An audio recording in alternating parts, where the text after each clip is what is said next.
Halo teman-teman kelontong ruru, kembali ke seri logika nepe kali ini ya. Nah, untuk logika nepe kali ini, kami akan bantu memberitahu. Jadi kalau selama ini kan, orang-orang tuh sering bilang kalau pakai kokopet atau segala macam itu suka bahaya buat nepe.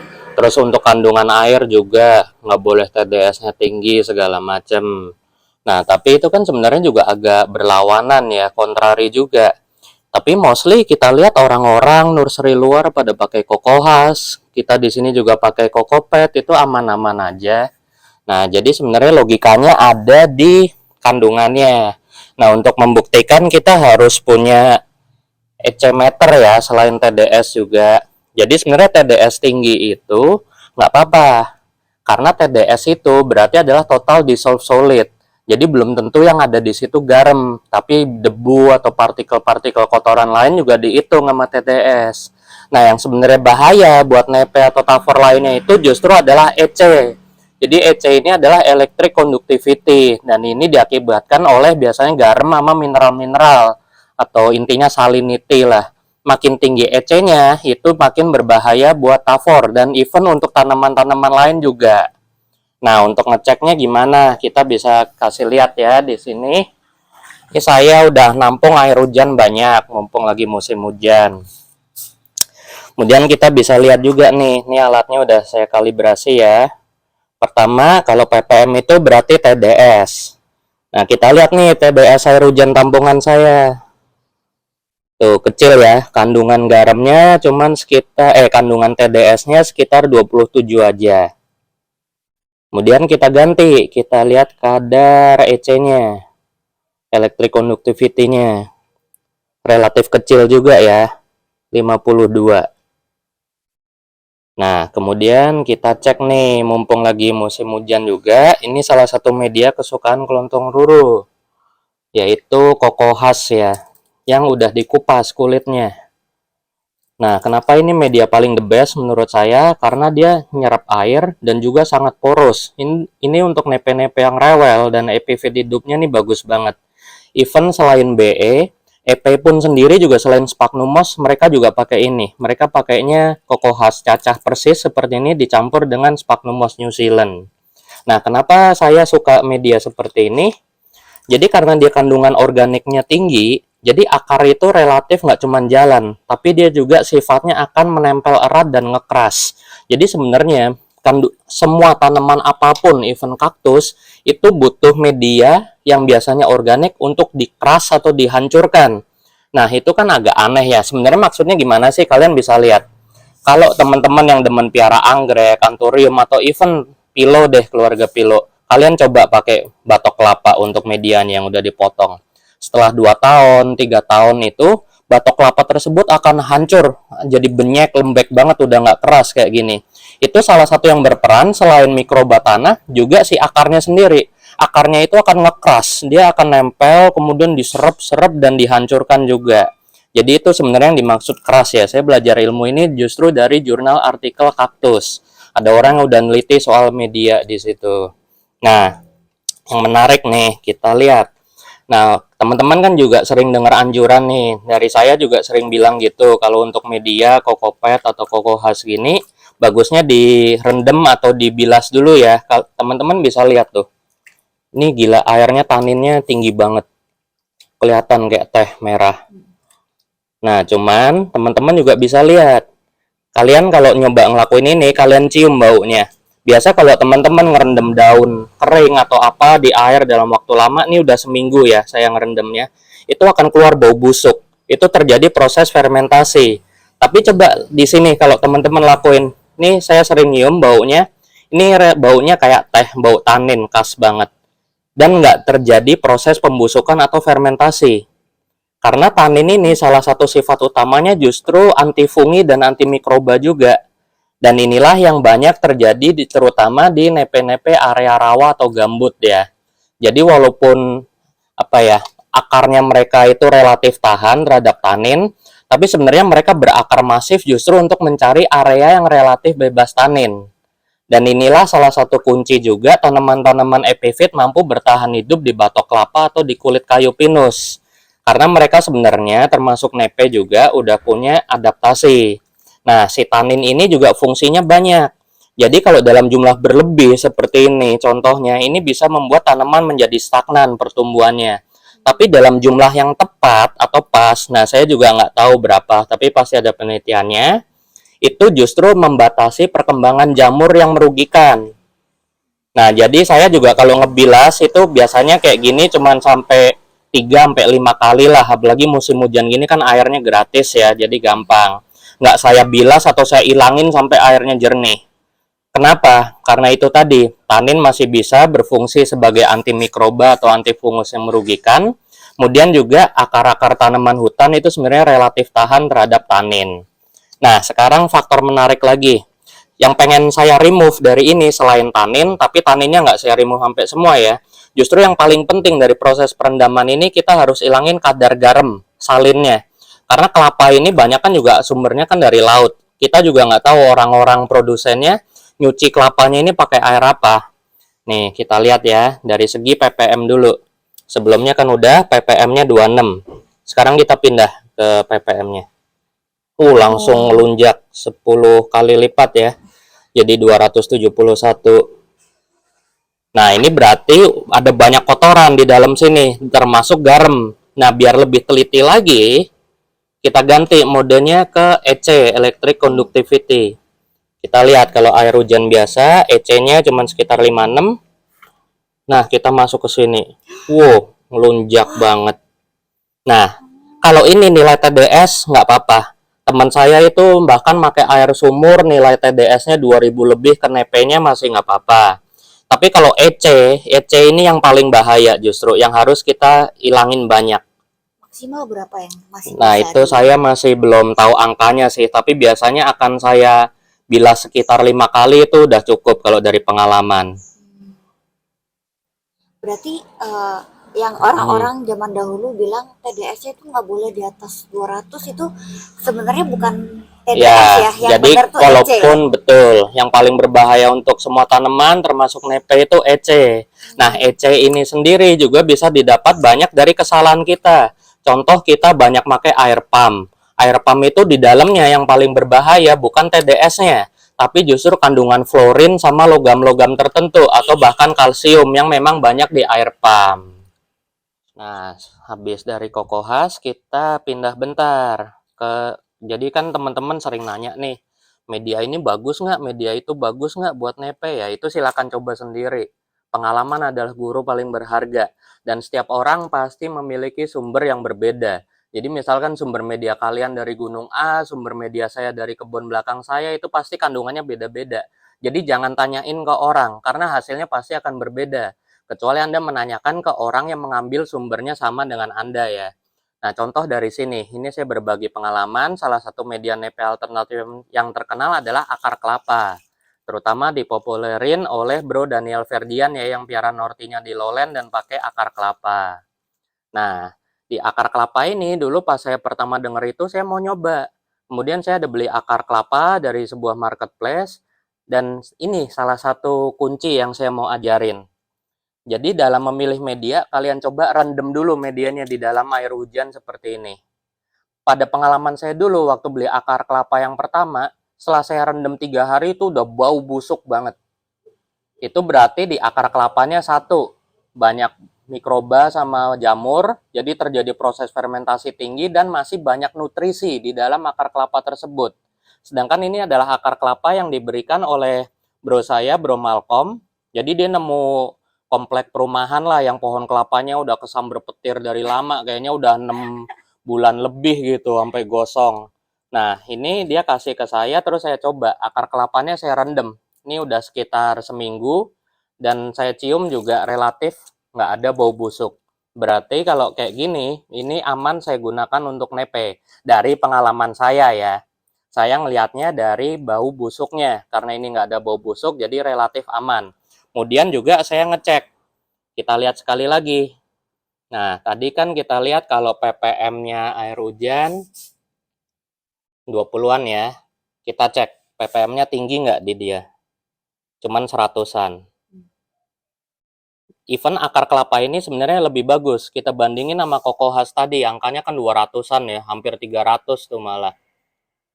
Kemudian juga dari segi EC, kita lihat juga. Kalau tadi Cocohas kan tinggi banget tuh, hampir 600, 580. Kita lihat kalau akar kelapa ini berapa. Separohnya, 250 aja. Kemudian yang menarik juga, teman-teman kan pasti sering denger ya, kalau nepe itu katanya suka media yang asem. Nah, saya juga sering bilang, bantu teman-teman tahu, media asem itu atau pH-nya relatif di bawah 8 atau 7,5, itu biasanya kandungan organiknya tinggi. Dan kandungan organik itu salah satunya adalah serasah atau potongan-potongan benda hidup seperti ini yang udah mati. Nah, kita bisa lihat dari pH meter ini yang udah saya kalibrasi ya. Kita lihat pH air hujan sekitar 7,5. Masih relatif normal ya. Nah, kita lihat dari air 2 rendeman ini. Kita lihat dulu. Ini juga membuktikan kalau ada orang bilang, kenapa sih air di rawa itu asam? Salah satunya karena kandungan tanin dan organik yang tinggi ini. Lumayan asam. 5,6. Ini the best banget ini buat nepe. 5,6. Nah, kita lihat kalau akar kelapa berapa. 6,8 masih oke. Even untuk nepe itu 7 sampai 7,5 masih oke kok. Tapi ya alangkah lebih bagusnya kalau pH-nya sekitar 6, ya. Nah, itu cara nuruninnya banyak. Salah satunya dengan kita taruh potnya di outdoor, kebilas terus, kemudian juga nutrisinya makin banyak yang hanyut, ke flash gitu, itu juga relatif nurunin pH di media. Nah, itu tadi contohnya. Nah, ini salah satu dari Cocohas yang udah selesai saya bilas. Kita bandingin ya. Relatif warnanya juga udah nggak terlalu tua, tapi masih mengandung tanin yang pas. Kemudian juga Cocohas ini saya campurin dengan kultur mikroba favorit saya juga, biar nanti bisa menunjang perakarannya nepe. Nah, itulah kira-kira untuk ngecek media bagus apa enggak. Kemudian juga mumpung musim hujan juga ya, saya paling suka salah satunya pakai pumis. Jadi kita pakai pot gini, kita bilas saja terus sampai airnya keluar. Fungsinya apa? Ya itu tadi, untuk nurunin TDS sama EC, karena kita nggak tahu. Apalagi pumis ini, nah apalagi pumis yang saya suka ya, yang berongga banget kayak gini, ini banyak kan justru terdapatnya kayaknya dia ngambilnya dari laut, karena struktur batunya lebih mirip koral ya, lebih banyak porinya. Nah, karena dari laut itu pasti kandungan EC atau salin yang tadi saya jelasin itu biasanya tinggi. Jadi biasanya pasti saya bilas dulu. Dan pot ini itu udah sampai setahun lebih lah di kondisi luar. Jadi mestinya relatif udah turun. Dan kemudian juga kalau teman-teman pelajarin lebih jauh untuk Cocohas seperti ini, itu banyak produsen branded, itu bahkan mereka ngejemur Cocohas ini selama 3 musim. Jadi notabene itu artinya 3 tahun. Jadi Cocohas ini akan melewati proses di luar selama 3 kali musim hujan dan 3 kali musim panas. Itu akan benar-benar menurunkan kandungan nutrisi, tanin, sama garamnya. Terus kalau misalnya nih, yang tadi itu kan dia kayak ada Akar bau kelapa. gitu. Nah, ini juga kan kadang-kadang Iya, ada bau. betul. Nah, kalau kayak gitu ada cara nggak biar dia tetap kita bisa pakai gitu? Nah, itu pertanyaan bagus. Jadi salah satu penyebab kenapa tanaman, nggak cuma nepe ya, tanaman hias lain suka busuk, itu karena proses fermentasi masih berjalan di medianya dan berjalannya sangat subur.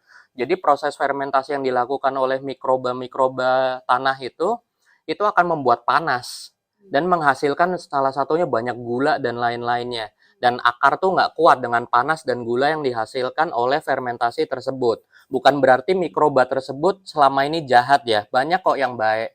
Cuman karena kitanya yang nggak tahu fungsi mikrobiom dan cara sebuah mikrobiom di dalam tanah bekerja, apalagi ini berbeda.